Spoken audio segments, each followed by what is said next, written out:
Гледахме някакъв филм с моите родители, с Еди Мърфи. Казах, много искам да съм артист, това е първи клас. Майка ми каза, добре, ще намерим някаква школа и на следващата неделя аз съм в школата към БНТ и бях като, какво правя тук?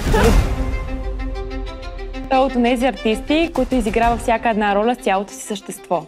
Той се прочува в цялата страна, още като е в първи клас. При мен е актьор, който печели публиката със своята дълбочина и искреност. Може би месец-два по-късно, изведнъж с преподавател Ганета Атанасова Ганди, казаха, имаме нужда от твоите деца да се изпратят на кастинг и те ме изпратиха за един кастинг. Кажи, баба, thank you! Кажи, баба, thank you!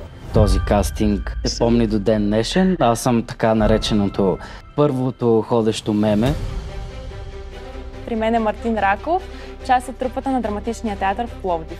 Най-важното според мен за артиста е тази дума самосъхранение. Каква емоция ти дава театърът? Най-доброто чувство. Всеки слага една маска и е много интересно да вникнеш вътре в тази маска.